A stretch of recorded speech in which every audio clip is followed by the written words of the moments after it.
নমস্কাৰ, আপোনালোক সকলোকে মোৰ চেনেললৈ স্বাগতম জনাইছোঁ। আজি মই ৰবীন্দ্ৰনাথ ঠাকুৰৰ বিষয়ে চমুকৈ আলোচনা কৰিম।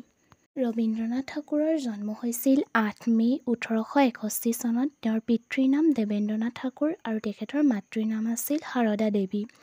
ৰবীন্দ্ৰনাথ ঠাকুৰ একেধাৰে কবি আছিল, ঔপন্যাসিক, নাট্যকাৰ, গীতিকাৰ, গল্পকাৰ, প্ৰবন্ধকাৰ, চিত্ৰকৰ, দাৰ্শনিক, কণ্ঠশিল্পী তথা অভিনেতা। অৰ্থাৎ ৰবীন্দ্ৰনাথ ঠাকুৰ সকলো ক্ষেত্ৰতে গুণসম্পন্ন আছিল। কবিগুৰু, বিশ্বকবি গুৰুদেৱ নামেৰে প্ৰসিদ্ধ ৰবীন্দ্ৰনাথ ঠাকুৰে বিশ্বৰ সাহিত্যৰ মানচিত্ৰত ভাৰতক নিজৰ দক্ষতাৰ স্থান দিছিল। ৰবীন্দ্ৰনাথ ঠাকুৰৰ সাহিত্যিক জীৱন। ৰবীন্দ্ৰনাথ ঠাকুৰে ভাৰতৰ সাহিত্য ক্ষেত্ৰলৈ যথেষ্ট বৰঙণি আগবঢ়াই থৈ গৈছিল। ৰবীন্দ্ৰনাথ ঠাকুৰৰ ঘৰুৱা পৰিৱেশতে শিল্পী মন তথা কবি হৃদয় গঢ়ি উঠিছিল। মাত্ৰ ৮ বছৰ বয়সৰ পৰাই ৰবীন্দ্ৰনাথ ঠাকুৰে কবিতা লিখিবলৈ আৰম্ভ কৰিছিল। ৰবীন্দ্ৰনাথ ঠাকুৰৰ লিখা কবিতাসমূহ হৈছে কবি কাহিনী, ভগ্নহৃদয়, সন্ধ্যা সংগীত, প্ৰভাত সংগীত, মানসী, চিত্ৰা, চৈতালী, ক্ষণিকা, আৰোগ্য, জন্মদিনে শেষ নিশা আদি বিভিন্ন ধৰণৰ কবিতা পুথি তেখেতে লিখি থৈ গৈছিল। ৰবীন্দ্ৰনাথ ঠাকুৰ গীতিকাৰ হিচাপেও প্ৰসিদ্ধ। ৰবীন্দ্ৰনাথ ঠাকুৰৰ গীত তেওঁৰ জীৱনৰ অন্যতম কৃতি। ১৯১৩ চনত গীতাঞ্জলিৰ ইংৰাজী অনুবাদ ছং অফাৰিংছৰ কাৰণে নবেল পুৰস্কাৰ লাভ কৰে। ৰবীন্দ্ৰনাথ ঠাকুৰ হৈছে এছিয়া মহাদেশৰ প্ৰথমজন ব্যক্তি যি নবেল বঁটা লাভ কৰিছিল। চুটিগল্প। ৰবীন্দ্ৰনাথ ঠাকুৰৰ হাততে বাংলা চুটিগল্পৰ উন্মেষ ঘটিছিল।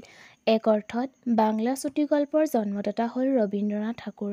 ১৮৯০ চনত প্ৰকাশিত দেনা পাওনা গল্পৰ পৰাহে প্ৰকৃত অৰ্থত চুটিগল্প আৰম্ভ হৈছে বুলি সমালোচকসকলে ক'ব খোজে।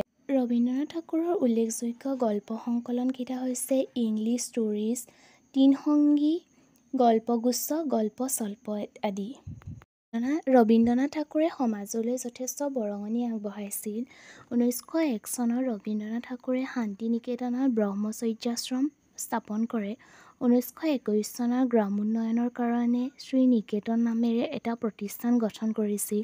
শ্ৰী নিকেতনৰ জৰিয়তে মহাত্মা গান্ধীৰ দ্বাৰা পৰিচালিত ভাৰতৰ স্বাধীনতা আন্দোলনৰ এটি বিকল্প ব্যৱস্থাৰ প্ৰতিষ্ঠাৰ সহযোগত ৰবীন্দ্ৰনাথ ঠাকুৰে গাঁৱৰ লোকসকলক বিনামূলীয়া শিক্ষা দিয়াৰ প্ৰয়াস কৰিছিল।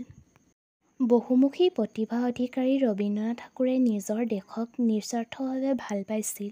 ১৯১৫ চনত ব্ৰিটিছসকলৰ সৰ্বোচ্চ সন্মান নাইট উপাধিৰে ৰবীন্দ্ৰনাথ ঠাকুৰক বিভূষিত কৰা হৈছিল।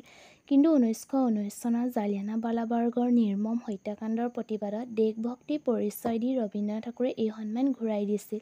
এই মহান ব্যক্তিগৰাকী ১৯৪১ চনত তেখেতে শেষ নিশ্বাস ত্যাগ কৰে। ৰবীন্দ্ৰনাথ ঠাকুৰ কেৱল ভাৰতৰে নহয় সমগ্ৰ বিশ্বৰ বাবে তেওঁ এক আদৰ্শ প্ৰতীক